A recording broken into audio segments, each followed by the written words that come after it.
It's the Morning Star Drive 117.8. You soaring up with sky, now's the time, don't delay. I'm sitting in my ride and it's time to fly, so let's realign. Just listen and feel your mind. Hey guys, how's it going? And welcome to the MSD on 117.8. It's Tuesday, December 31st, 2024, and on this New Year's Eve, celebrating the final day of the year, is your Tuesday segment on the MSD on 117.8 with Bible Today and 2G Talks. We're so thankful and we're so grateful for this entire year together with everyone and together with our beloved Trinity and beloved 선생님.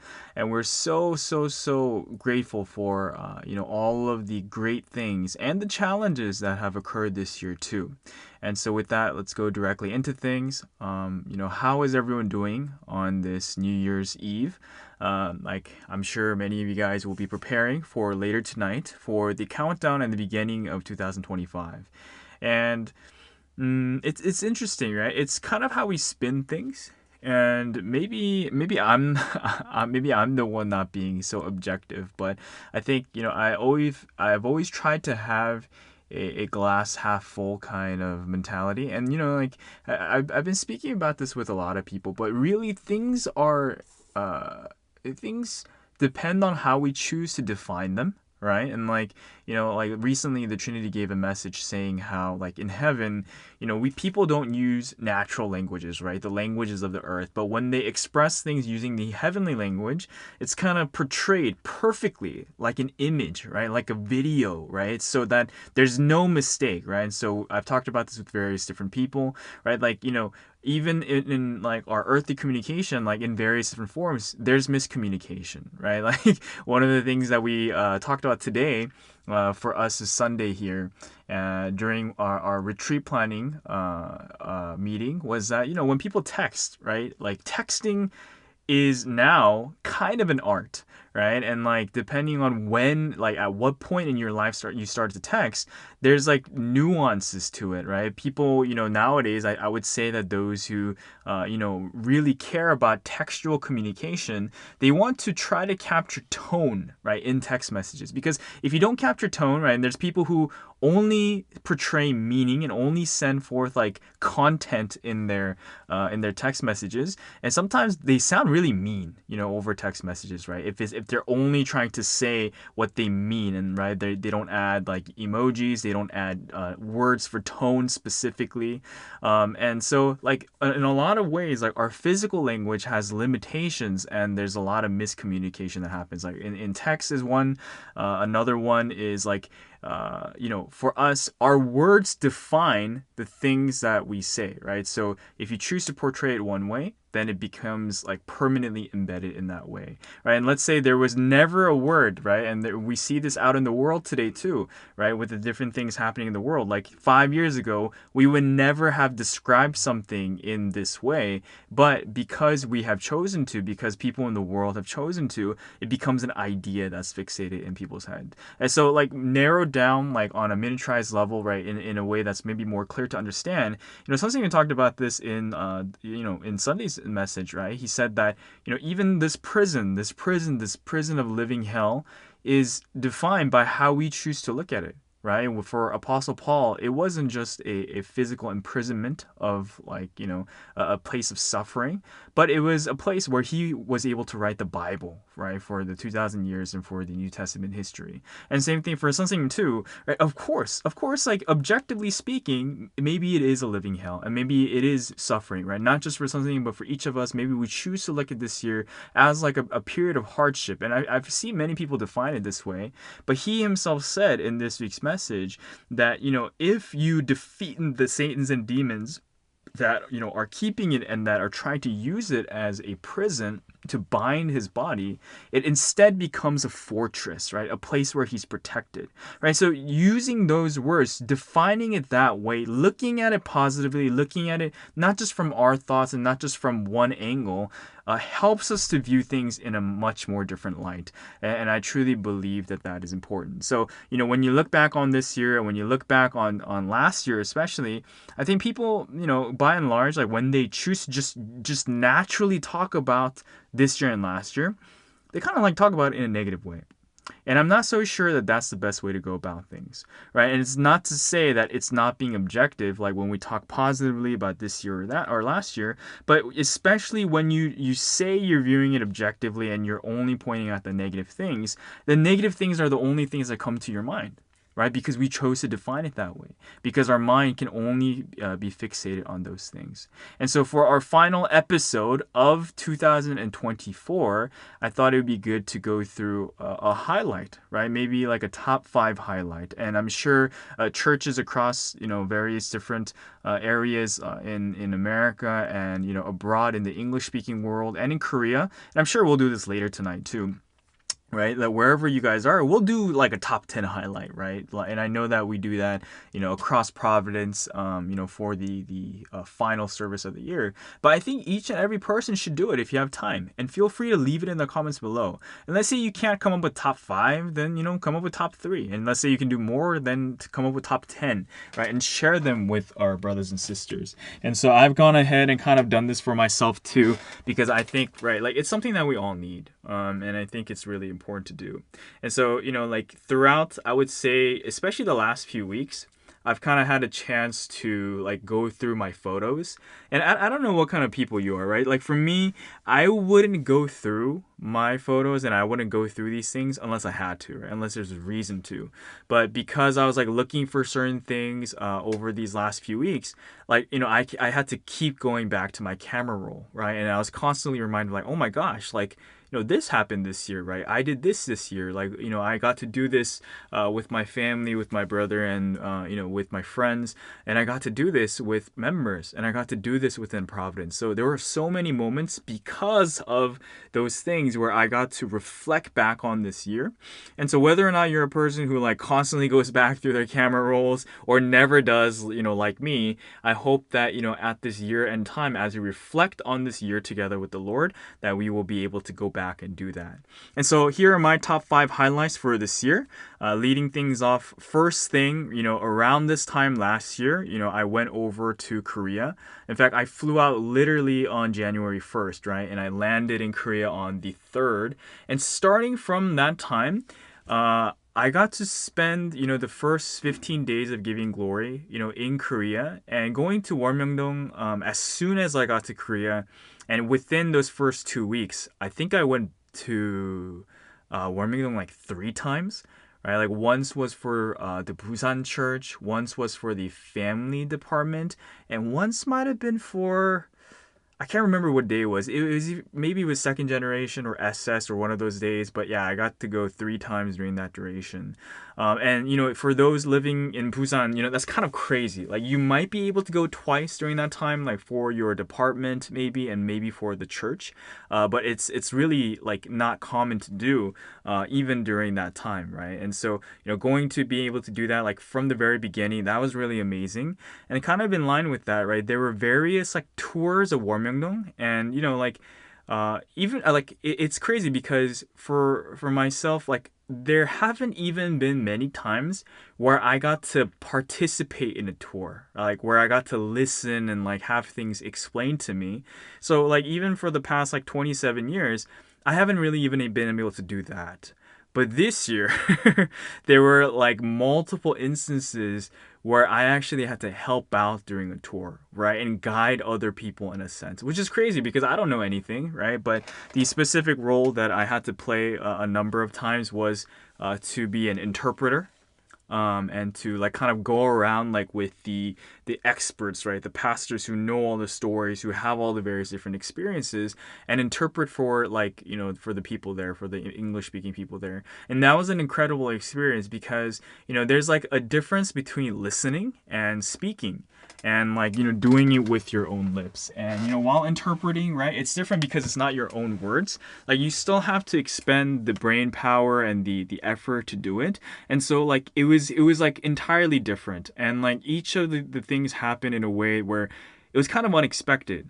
Right, like I think one of the first ones was helping a newcomer go up Mount Teton, and like I literally didn't hear about that until the day before. right? So I was in Busan, which is like a couple hours away, and I didn't know that this tour was gonna happen. I was just gonna go up to visit, Daniel Baker, and he texted me literally the day before saying, "Hey, there's a newcomer coming.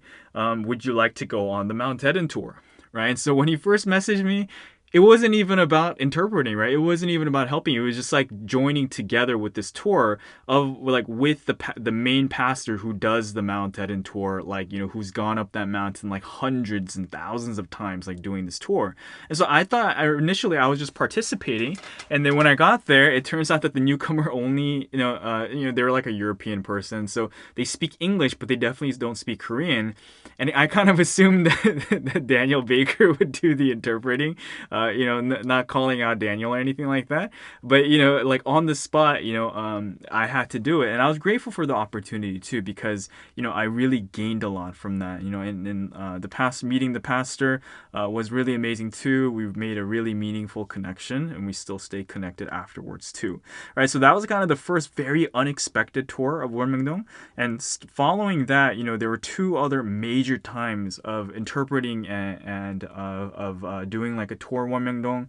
Like one was with the American and we had a New Zealand member, right? And we were doing a tour with some of the highlights of the things that something did during COVID in Wonmyeongdong, and it wasn't unexpected, but like I really never done this kind of thing before. And my Korean has improved a lot since high school, but it's not like to a degree where I feel like like competent interpreting everything.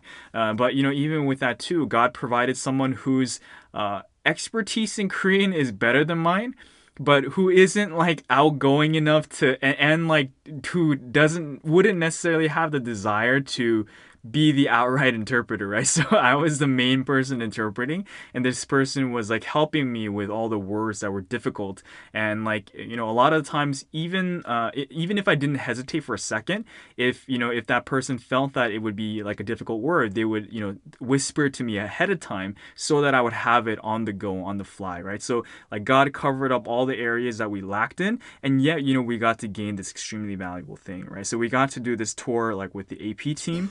And one of the biggest things after that was the Symbolic Pine Tree Tour.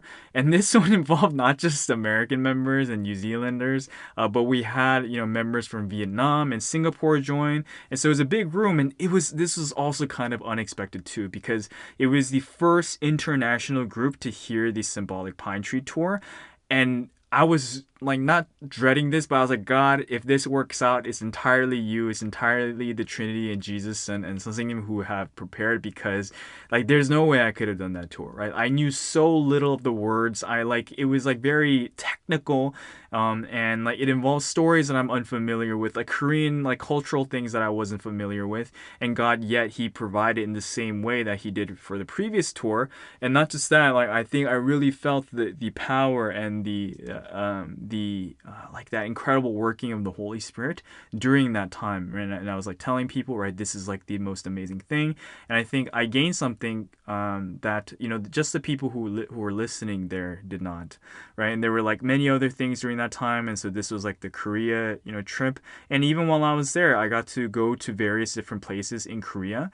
I spent a lot of time in Busan and made a lot of great connections and saw the history that's being made there in one of the largest churches like in like all of Providence, right? And like like I could see like just how amazing, how creative and how efficient and how wonderfully they planned and they ran and they executed everything, right? And while I was there, I got to go to Namhae, right? Like, and that was like when I was trying to go to Jeju Island with my family, and I remember this because of the the recent plane crash, right? One of the deadliest plane crashes in Korean history and in world history.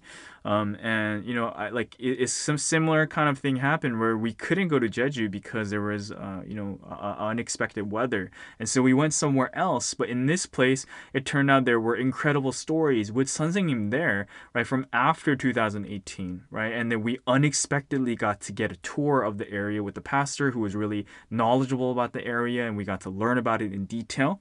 And so that was really amazing, right? And similarly, like in these first 3 months of the year while I was in Korea, we got to go to Malaysia and Japan and meet some of you, right? Even those who listen to the MSD and hear about the stories there and see the Providence history that's being made and see the things that Sunseung did while he was there. And so that was really, really incredible. So that was like the first major highlight.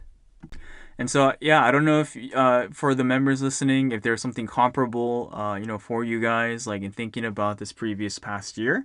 But yeah, really spend some time to think about it. You can even pause this recording and like pray about it and like really think about like, God, like what was the biggest thing from this year? Right? Maybe he'll inspire you through, your photos or through people or through your prayers and through your hearts.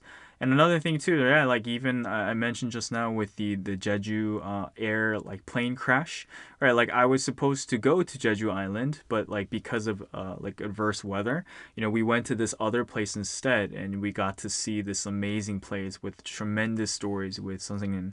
But it wasn't just that, right? Like it was like just the fact that this thing happened and it reminded me of it, and I'm sure that the Trinity will remind you guys in the same way. And so with that, we'll go into the first break for today. And then afterwards, I'll go through maybe the top, like the next 2-3 major highlights from this year. And the other ones won't be as extensive as this one because, going to Korea, there were like a lot of things and it was like a good chunk of the year. But I'll still walk through those after our first break.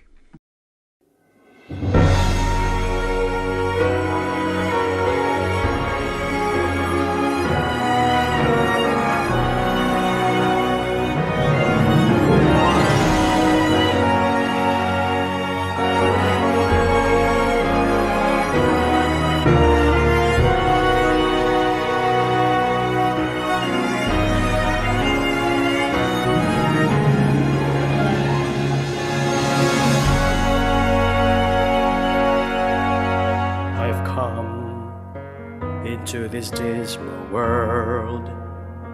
Whom do you think I came here for? Whom do you think I struggled for? For whom does the bell toll? It was for you, you believe, you who love me and follow.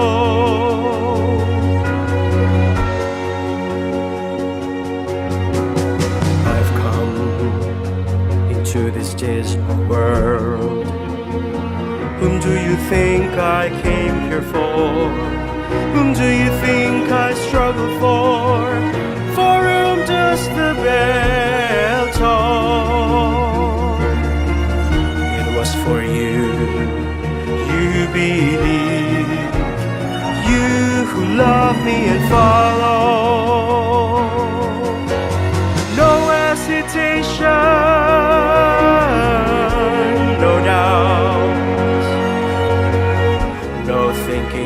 whether I should take action, rather I swung the sword fearlessly.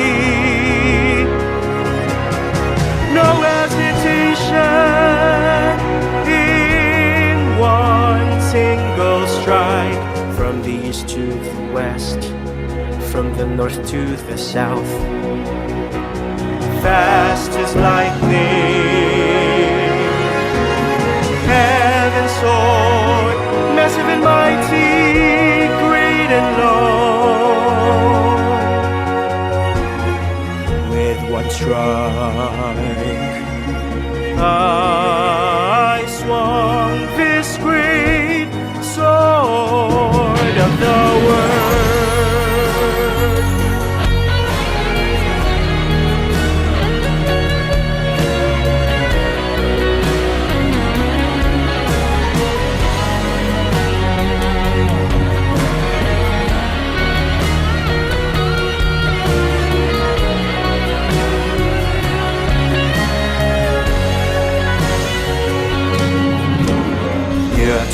You have to realize, follow me and believe. God has surely sent the Lord. It is I. Quickly for the time is passing. Once the time has passed by, it will never come back. You must believe the Lord has come again. Time that's past is already dead now. You must make history that will remain. Let's create what's eternal. The Lord our God never rests his gaze, but with fiery eyes of love he watches over all of us. I love you all, so I ask, please fulfill my will.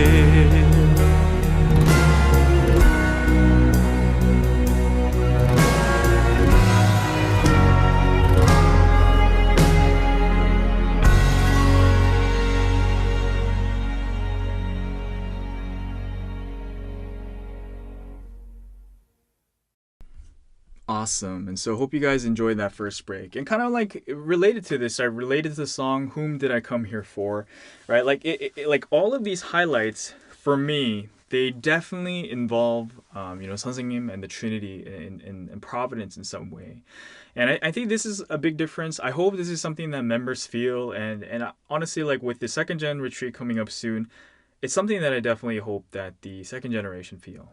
And it's that like while there's many fun things in the world too, like even when I look at my year, there's some things that I would feel like that members and actually that people in the world would be like, wow, that's like so incredible, that's so fun, right? And those things like involve the traveling and the experiences and the flashy, the kind of the crazy events and things that happen.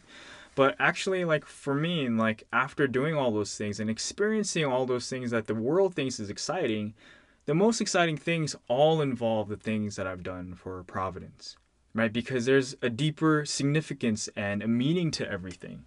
And so because of that, like the things that I've done for that, they have just been so incredible. And like you kind of even like talking about the tours, they like God's will and his plans and his ways, like when we see it happen in real life, it's so much bigger than anything else. It's so much bigger than the plans that we have. It's so much bigger than the thoughts and the things that we experience otherwise.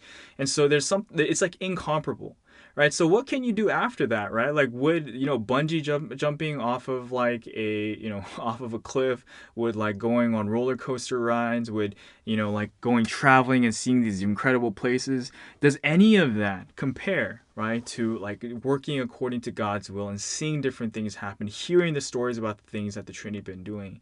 And the answer really is no, right? So like when you've had a taste for the word, right, when you and I think this goes for everyone, right, when you've like evangelized someone, when you've lectured to someone, when you do that work, when you experience the things that God is doing in each of these places, even with traveling too, right? You can travel for the sake of traveling, but when you travel and you see something that God is doing, when you participate in an event, it's just so much more different. And so it's something that I hope that all members get to experience, and especially the second gen get to do too.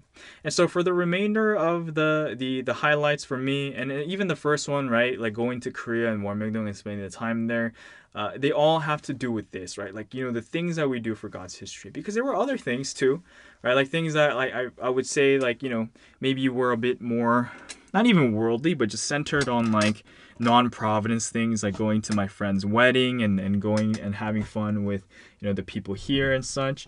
But the things that had to do with faith, they were the most fun. They were the most joyful. They were the most bright of all the things that we did.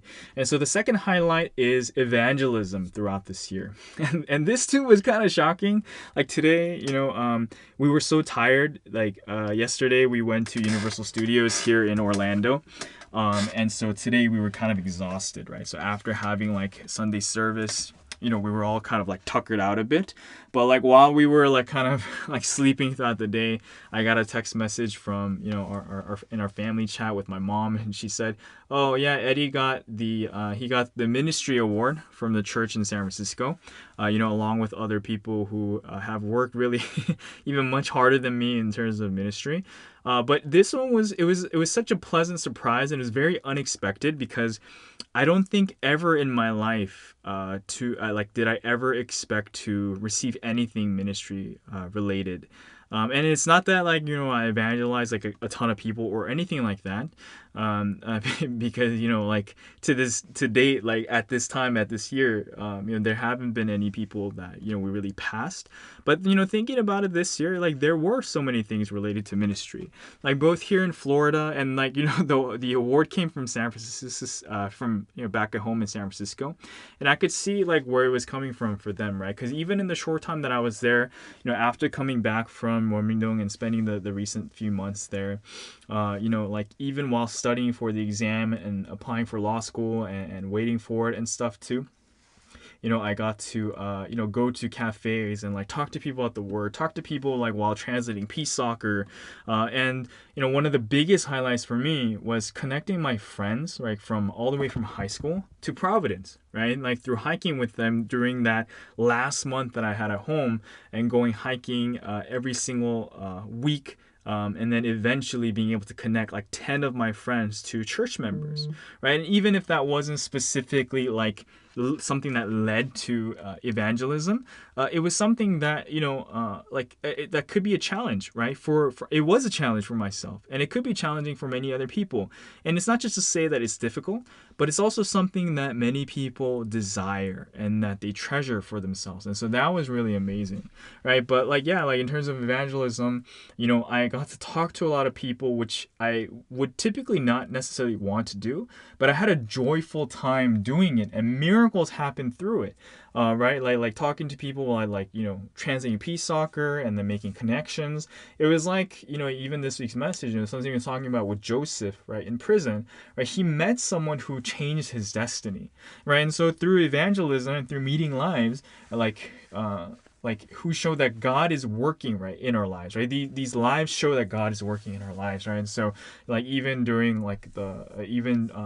law school, I got to meet students, and connect them to the word, and there were things related to the hurricane that we had in Florida that became like this spark to evangelize. So there were many great and fun things that happened, but I never expected to get any kind of recognition for evangelism, and so that was really, really awesome, right? And God showed many signs throughout the year, right? Like even as I was going to the school to pray for lives, on the way I picked up a golf ball, and on the golf ball it said it said PROVI on it, right? So it says PROVI on it on the back of the ball. And that was crazy, right? Because I walked by that school and I walked by that golf course probably dozens of times now on the way to school. And you pick up very few balls, right? There's no golf balls that make it onto that side of the fence. And not only was it just any ball, but it said PROVI on it. Right? What are the odds, right? You could have literally anything written on the ball besides that. And from what I've seen from that, it's a very specific brand and it's a very specific number on that brand, right? There's Pro 4, there's Pro 5, or Pro V4, Pro V5, and a bunch of other things. But specifically on the day, going to pray for lives, I think it was probably the first time that they were all learning. And so I decided to go early in the morning to go pray at the school, and we received that ball. And so there's a lot of these amazing things that came from evangelism. And so that is such a huge highlight for this year. And the other ones are kind of related, 3 and 4. When one of them was the soccer tournament that we had in American Providence. And it wasn't just a soccer tournament, but for me, I spent a lot of time this year before law school and last year working on the peace soccer translation. And it's still in the process of being edited and stuff too, but I got to finish it in time for that tournament. And so it wasn't just the effort put in one way, right, with preparing for the soccer tournament in terms of preparing to be a player, but I got to prepare for it by working on the peace soccer translation, by connecting with members and newcomers at our church who were going to go to the tournament, and then doing all of this work in between for that, and seeing it come to fruition, right? Not just one person's work, but seeing the events, seeing all the things that happen across, American Providence as a nation, like coming together, all of these different regions, celebrating one another and celebrating the things that God has been doing in each place, and looking at the things that the Trinity are doing currently, right, in each of these regions, and bringing everyone together. That was such an amazing thing. One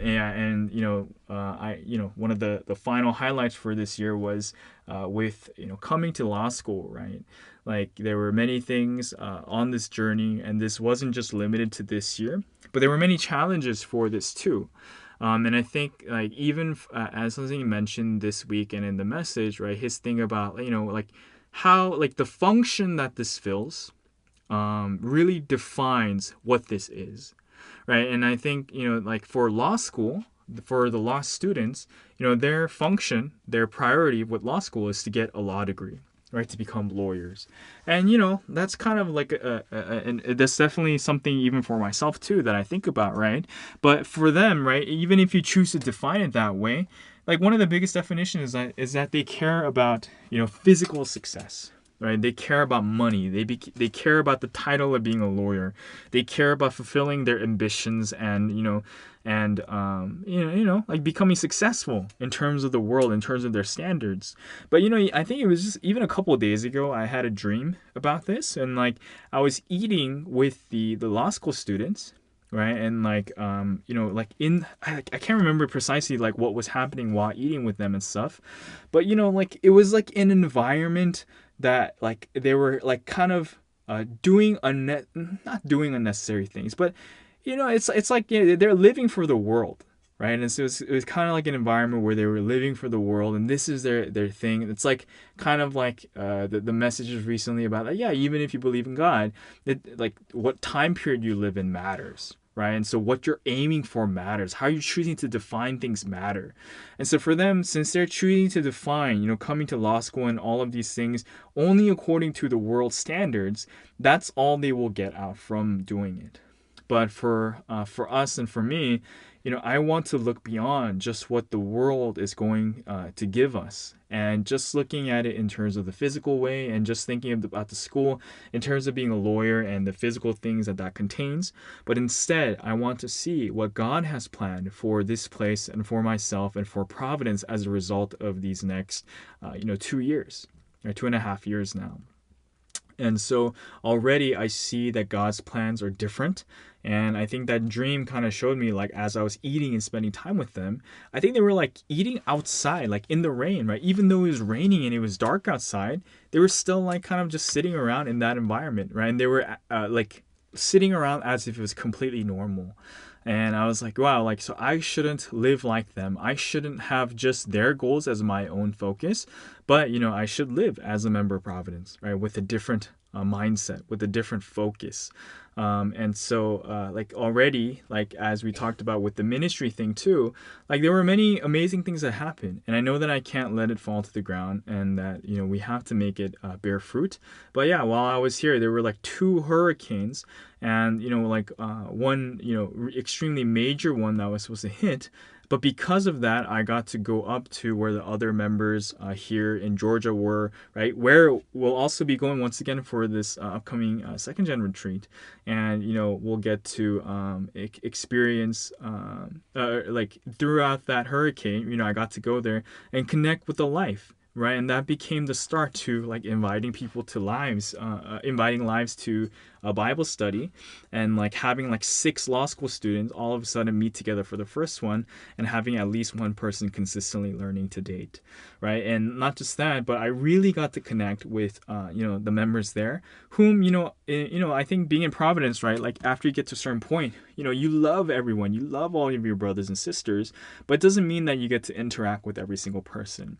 And so even though I've known many of these members for a very long time, because I've always lived on the West Coast, right? We don't get to see each other aside from like national level events here and there or online different things, but I got to spend a lot of great time with them, in this later half of the year. And I got to see all of the amazing things that they are doing and that God has done through each and every single one of them. And so it's really an amazing, like really God work miracles in that sense. And so I can't help but to share this so that I'll be thankful and that I'll be hopeful about 2025, but then so that I'll be grateful for 2024 and all of the things that Christ has done, all of the things that our beloved Sonship has done, all of the things that our beloved Trinity has done throughout this year. And so I hope that everyone has had an amazing, amazing year. And as you go through today, that you'll think of all of the highlights that you've had this year too. And hopefully you'll have time to disconnect from the world and disconnect from social media and other things, like whatever it is that's been plugging you into just like what's happening externally, like in the world. But give yourself some time to think about this year, about just between you and God in your life of faith, and look for the highlights, look for the amazing things that God has done. And like, even if no one is listening, right, of course you can write it down in the comments below, vocalize it, pray about it. Because there is a difference between just thinking it. There is a difference between just hearing about it, just keeping it like in some recess of your mind, and saying it aloud with your lips. Right? You will value it differently. God will work through that, and He'll show you different things. Yeah, but if you have something you want to share, even if it's just one highlight, then feel free to write a comment down below. We would love to hear it. And so with that, we'll conclude, the Bible today and this last segment for MSD 117.8 for 2024. And we can't wait to see you guys next year. And so with that, I'll hand it off to Rachel with 2G Talks.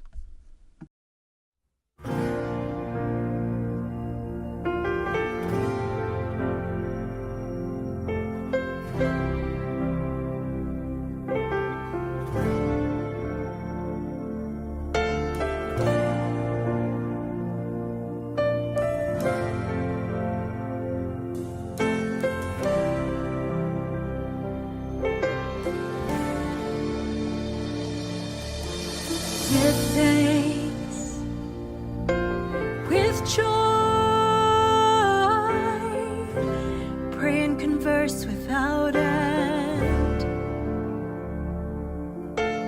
In the past, Almighty God, Holy Spirit, omniscient, omnipotent,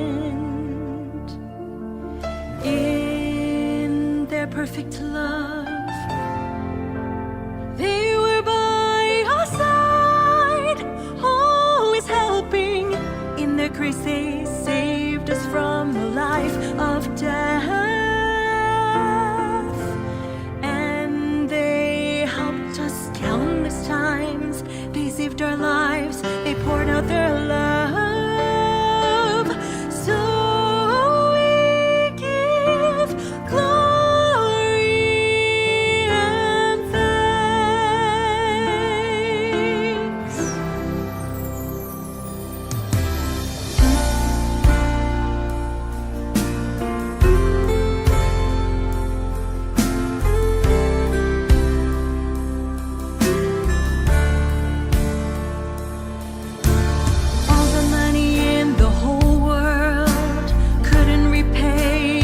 They've done for us.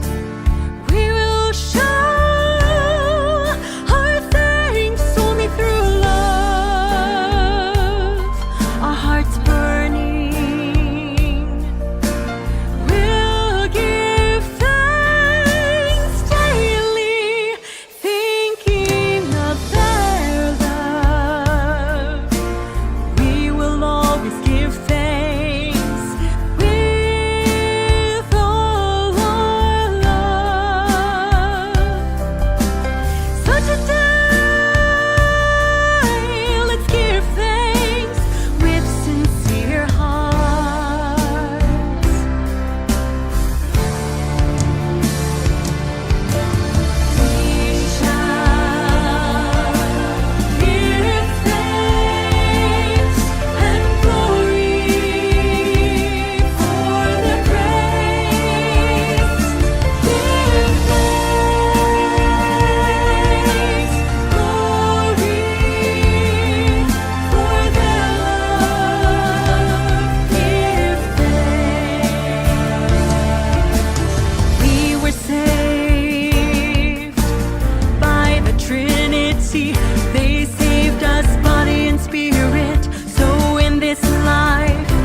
Welcome back, everyone, to 2G Talks. Rachel here. 2G Talks is a segment I hope to create a narrative and conversation around Second Gen's experience in Providence, while also discussing other topics related to Second Gen, all centered only on the Lord. For today's 2G Talks, I'm going to have a mini Sunsanim or our talk again, stories of Sunsanim, as well as an update on the retreat and a short prayer.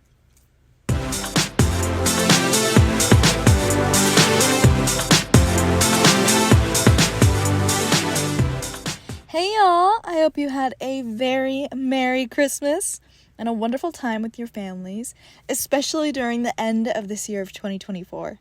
Today is New Year's Eve. Congrats, guys. You made it to the end of 2024.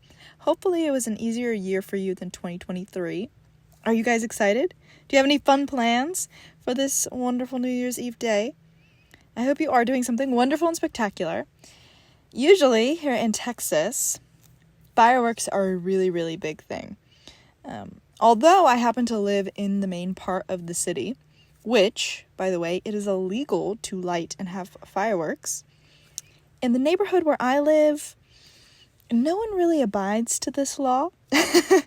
So usually you'll be up until 1 a.m., maybe even 2 a.m., looking at the fireworks, listening to the loud booming sound of the fireworks as they just continue going on and on. Thankfully, there's been no fires. Hopefully, there will be no fires this year as well. But yeah, honestly, by this time that y'all listen to the podcast, I'm actually going to have flown out of Texas and arrived in Georgia because, drumroll, we are going to be having our Second Gen retreat this week. So yes, by the time again you hear this podcast, I'll be over there in Georgia getting everything ready for our retreat. I've never really planned a retreat before, so this is something really new for me. Very exciting. And I definitely wasn't in charge, thankfully. Just kind of assisting and helping out and doing what I can. And I'm really grateful to all of the other leaders that I am working with who have done a retreat before, like Eddie has, who I think he has mentioned in his podcast. So for me personally, I'm kind of nervous. I think some of the other leaders maybe not so much. But I'm also really, really excited. I keep going back and forth, I tell myself I'm not nervous, that kind of energy is just me being really excited and looking forward to everything, which I am. If I didn't tell y'all already, the theme for this retreat is Hidden Treasure. Now, this type of retreat theme, I believe, you can interpret any way that you feel fit. For me, yes, the purpose of the retreat is, find the deeper meaning within yourself, see the beauty of God within you, yada, yada, yada. But really, personally, I want to come to know all the Second Gen that are around American Providence better. And I really want to create a community and just atmosphere of acceptance and fun within Second Gen. Here, we've had an SS department, National SS department, for a long time, and I think they've done an amazing job with this. But now the Sunsanim has given us the go-ahead to officially start a Second Gen department. I also really want to continue on and expand on this community and fun that they have. I do want this retreat to be a spiritual one, of course. And whenever I think of retreats, I always think of Sunsanim. Whenever you're with Sunsanim, doing anything, even doing things that are quote-unquote physical, are always going to end up being spiritual because his center is solely focused on the Holy Trinity. That's where his mind is going to. He's always praying. He's always conversing with them. For example, I'm sure many of us have seen our vlogs and things like that of him cutting and pruning pine trees in Womendo. Many of us, realistically, if our parents or our significant other or our siblings or your roommate, whatever it may be, called you up and told you to go outside and prune the bushes or mow the lawn, take out the trash. For many of us, that is just a chore, yard work, something that we have to do physically to live. And I would say that on average, most people, I don't want to say everyone, but most people would not view this as something to do out of joy or enthusiastically. But when you look at Sunsanim, he does chores or physical things like this so joyfully, so full of fervor and determination. For myself, I've really only seen him pruning trees on video and things. But if you've ever seen him prune trees, he's so quick with it. He's so fast. He knows exactly where to cut, how many branches to cut off. He knows how to make it into this beautiful pine tree shape every single time. And to Sunsanim, this physical task is no longer just a physical thing anymore, because as he's pruning, like I said, everything is centered on God. So he's talking with God, he's praying, he's receiving natural revelations from pruning. And of course, in our daily lives too, we should attempt to emulate this and act in the same way. And for this retreat as well, I really want the same thing to occur. In my side of planning, with the activities and the things that I was in charge of and responsible of, I have, of course, tied many things to the providence doctrine and things that are spiritual. But I also kind of want to take physical, quote unquote, task or items and just create a, like I said, atmosphere of simply being together, centering on the Holy Trinity and the Lord, and through those kind of basic, simple things, helping second gen to regain their first love and their rapture level, right? No matter what activity that we may be doing. Now, that's not to say that myself and all the other second gen leaders and staff haven't put in an incredible amount of work and planning into this retreat, because yes, we all have. But I think giving everything to the Holy Trinity, to God, to the Lord, after doing our 100% is really important. That way I can have no regrets, I don't worry, and I can just kind of do a Jesus take the wheel moment and trust everything into him. On the same vein of talking about retreats, not only does it make me think about Sunsanim, but it also makes me reflect on my own life growing up as a second gen. For myself, whenever I look back on my childhood, I can count the number of times on one hand that I went to a retreat, either for SS, second gen, or just kind of here at a local level. Granted, my situation was a little bit different.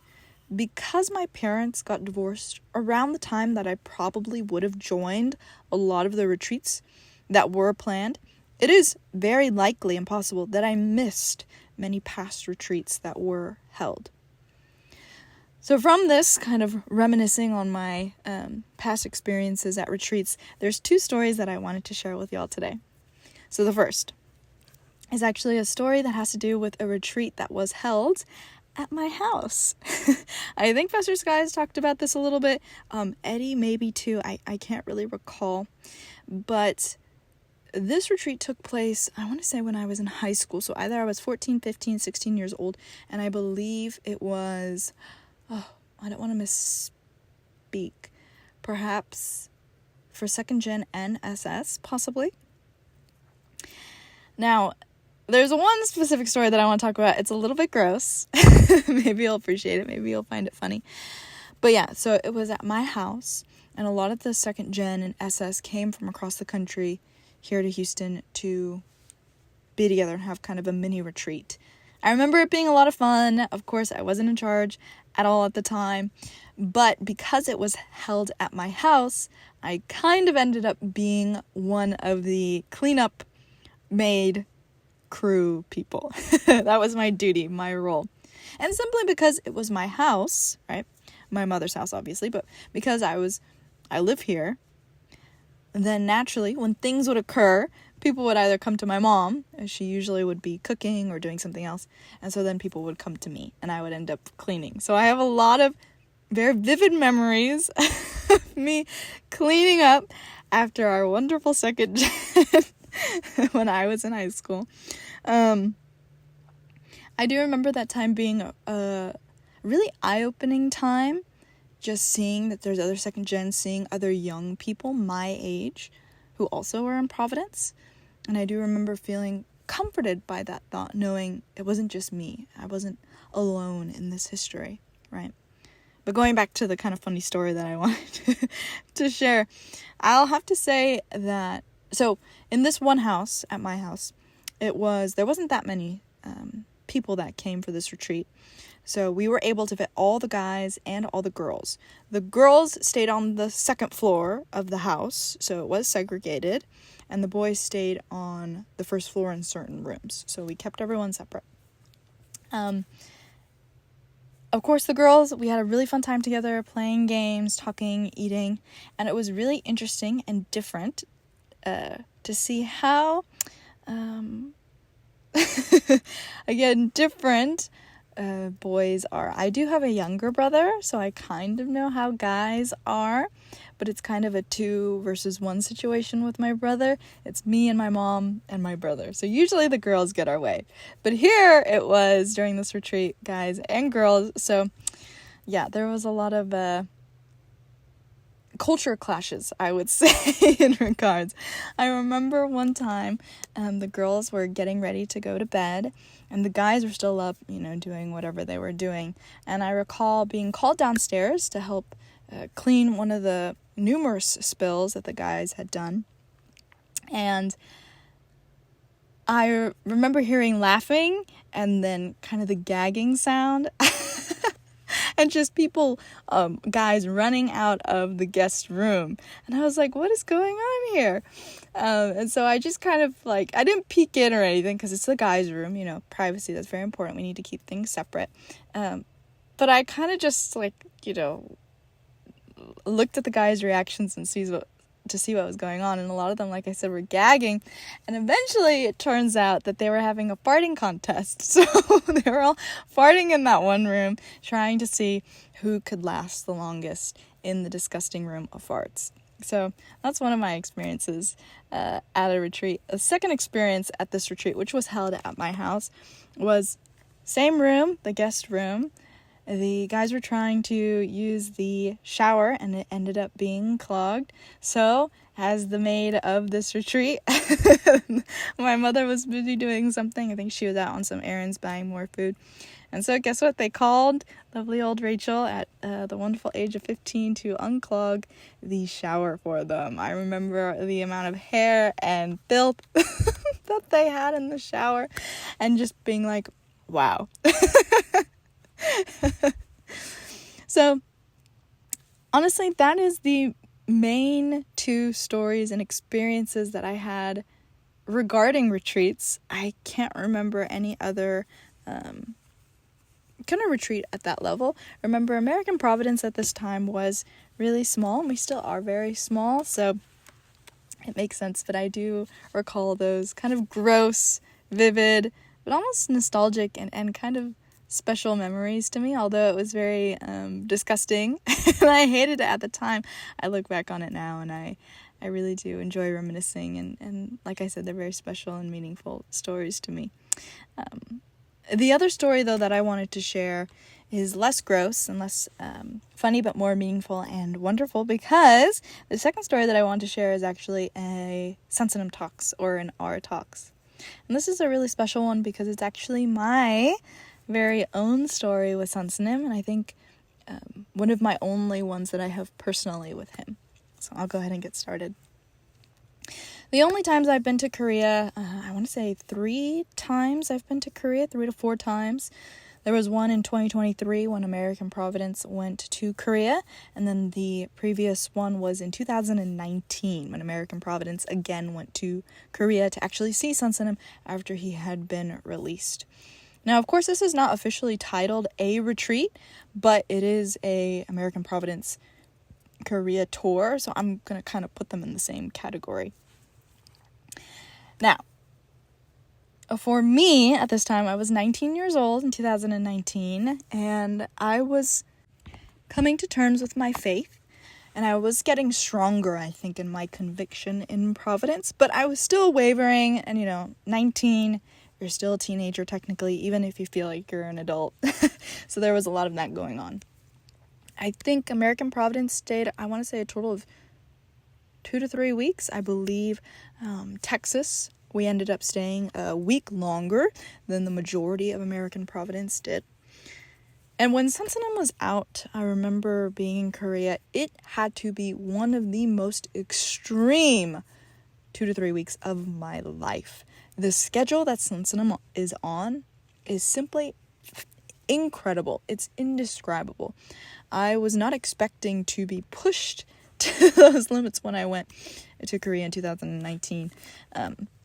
Essentially, the schedule that Sunsunum had us on is that you wake up for pre-dawn, you have pre-dawn service, you maybe have an hour to rest, and then Sunsunum is out in the sports field. And if Sunsunum is out, you're going to be out there too. So we would have pre-dawn, he'd be out in the sports field, running, playing soccer, whatnot.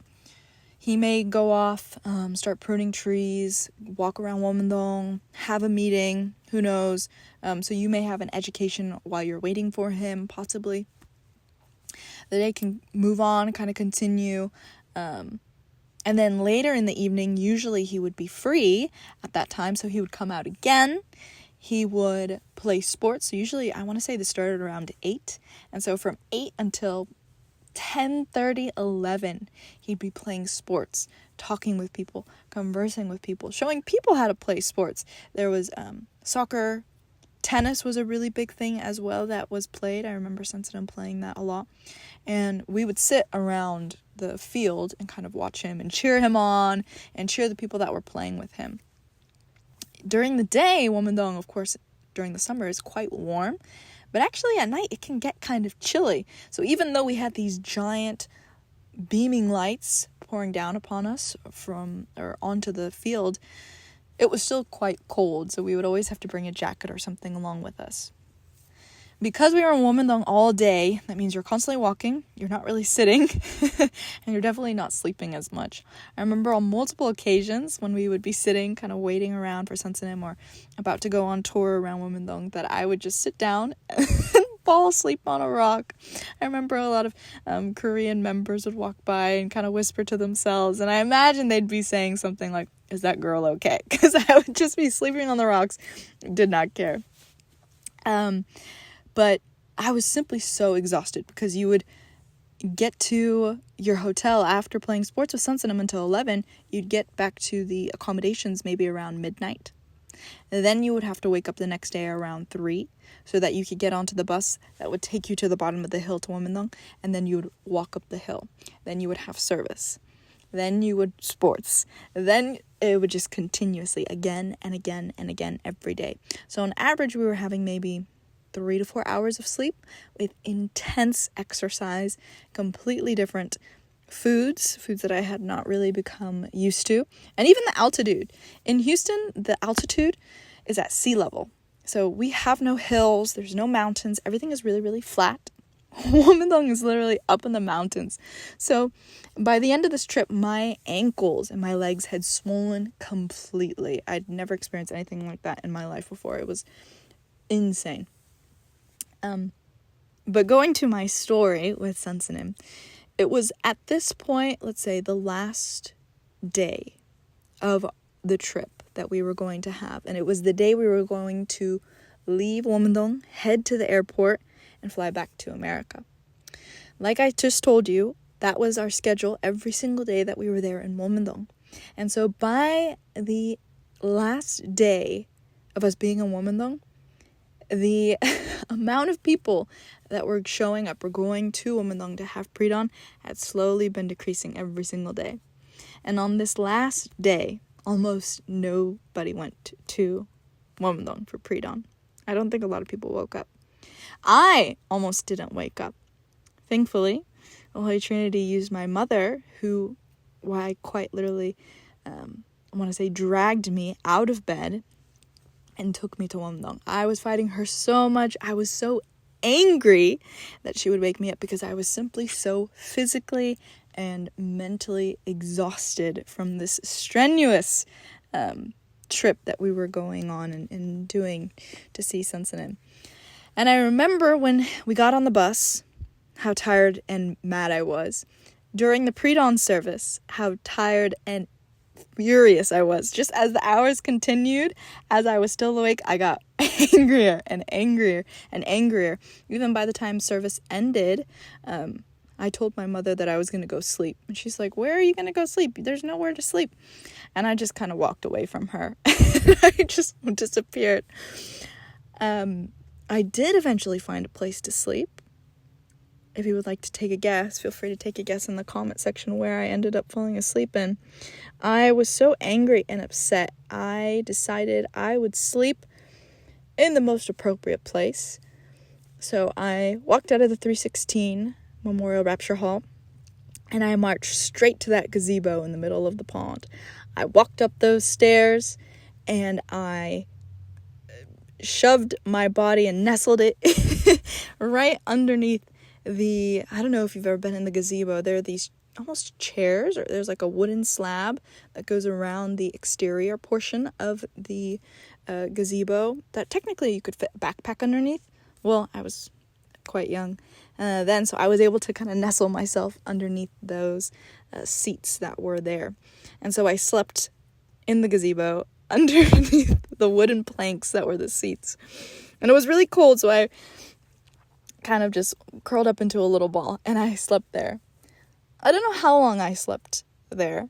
It was actually quite comfortable. I remember, though, being awoken by a Korean member who did not speak any English, and she was actually cleaning the gazebo. And when she woke me up, she looked very, very concerned for me, because here's this random young American girl hiding in the gazebo, sleeping. And I was not really nice to her either. I was mad that she woke me up, so I just kind of got up, looked at her, and then ran away. I think she was trying to communicate, like, are you okay? But I was just not in the mood. That's teenagers for you. But yeah, so I angrily stomped down the gazebo, and I began walking towards the sports field. And at this point, I was still super, super upset and angry. By this point, the sun had begun to rise, and I remember looking up into the sky and seeing this beautiful sunrise. It was orange and pink. It was so soft, and I almost did feel like the Holy Spirit was trying to talk to me and calm my heart and ease my heart and tell me, Rachel, it's okay. You don't have to be so upset, so angry. But because I am also very stubborn, I really was just holding on to that frustration. I didn't want to let it go. And so even though I could tell, oh, that's Holy Spirit, I refused. And so I'm angry, and I see my mother standing on the sports field in a line with some of the other church members. She sees me, and she waves me over enthusiastically. And so I run over to her. I'm like, what the heck is going on? And she's like, oh my goodness, Rachel, I'm so glad that we found you. I've been looking everywhere for you. We're waiting to see if Sunsun will come out to shake our hands. So like I said, at this point, it was only the Texas members that were still in Korea, and only a few of the Texas members that actually made it to Pre-Dawn because they were so tired and exhausted. And they had been waiting for a little while to see if Sunsun would come. Some Korean member had gone in to tell Sunsun that, oh, Sunsun, the American members are leaving. Would you please wish them farewell on their long flight back? And at this point, there was about maybe 20 minutes left until the van had to leave. And the time kept getting shorter and shorter. It was 20 minutes, and then it was 15 minutes, and then it was 12 minutes. And at this point, we're thinking, Sunsun's not going to come out. He's not going to wish us farewell. And so we slowly started kind of accepting that and began packing up what little belongings we had to head back down the hill. Pretty much around, I want to say minute 10, if I remember, when we only had 10 minutes left, we see the door to his house open. And you see his little head come out. And he begins walking towards us. So after all that time of them waiting and praying and hoping that he would come out, Sunsun eventually did come out to greet all the members who had endured until the end and came to Pre-Dawn on this final day. Not only did he wish us farewell and safe travels and all those, he actually got to shake each and every single one of our hands. And so he shook my mother's hand, and then he shook my hand, and he shook, I want to say, 3 to 4 other members. At the time, I didn't really appreciate it or value it because, like I said, I was super, super grumpy. Rachel, unfortunately, needs her beauty sleep. But looking back on it now, even though I wasn't 100% convicted in my faith, And even though I wish I was super enthusiastic and wish that I gave Sunsonim more of a response and a reaction and thankfulness, I'm still so grateful that he even gave me the light of day, that he still shook my hand, even though he knew that I didn't 100% believe. Because even if you don't 100% believe, that doesn't mean that God doesn't still love you, that he's not going to be there for you, waiting for you to follow the right path. And I really do feel like, for me especially, and many other second gen and many other members, God is always going to be waiting for us, making sure that until the very end, he's going to keep waiting, calling us, trying to bring us closer to him. And so, like I said, even though I didn't value Sunsonom's handshake now, I'm so grateful that I was able to shake his hand. And now I really do appreciate it and value it. And now when I look back on that story, I think it's really funny. And when I think back to that sunrise, I'm really moved by the Holy Trinity, because they loved me and loved me even when I was super mad and super grumpy. So, everyone, don't lose hope, and know that the Holy Trinity always love you. With the retreat that we're going to be having in a couple of days, I really want to kind of share this heart with the second gen too, that, some second gen are going to have a really great time. I imagine some second gen aren't going to have a good time, and that's normal and that's natural and it's to be expected. Regardless, I know myself and all the other second gen leaders and staff really want to show and express to them the Holy Trinity's love and Sunsonom's love, which is really and truly an unconditional love. So, before I conclude my 2G Talks for today, I'm going to do a little prayer. I know this was a really long one. It's going to be a really short prayer, and then I'll wrap up today. So let's pray. God, Holy Spirit, Holy Son, I really do pray that you may be able to be with every single person who has listened to my 2G Talks, every single person who has worked on the second gen retreat that we are going to be holding very soon. And I really do pray earnestly that you may hear every single one of our earnest pleas and earnest confessions to live only for you, centered only on you, to really take action according to the individual talents and abilities that you have given to each and every single one of us. Whether we are going to this retreat, whether we're not, whether we're simply supporting this retreat, I really do pray, please, please, please bless everyone who has put in so much effort and time within American Providence or within their countries all around the world for Providence history. Please be with us for the rest of the day. Please be with the second gen retreat. May everything go perfectly, may everything go well, and may we truly encapsulate and show the second gen the true heart of God. I pray all this in our Holy Son Lord's name, I pray. Amen. Thank you guys so much for staying with me until the very end of my actually quite long 2G Talks. I wasn't expecting it to be this long. I'll go ahead and wrap up today's segment. Please have a happy New Year's Eve with those that you love and the Lord. Please again pray for our second gen retreat. I'll be recording my next 2G Talks in Georgia, so look forward to something that's really special. As always, please feel free to leave a comment or shoot Eddie and I an email at 2gtalks@gmail.com. Don't forget to hit that like button, and I hope you guys have a great rest of your Tuesday together with the Lord. I'll see y'all next week. It's the Morning Star Drive 117.8. You soaring up with sky, now's the time, don't delay. I'm sitting in my ride and it's time to fly, so let's realign. Just listen and fill your mind. I'm burning with desire and the passion. Nobody can stop me when I'm like this. I got my head in the zone, you know. I'm on the Morning Star Drive, you know. I'm burning with desire and the passion. Nobody can stop me when I'm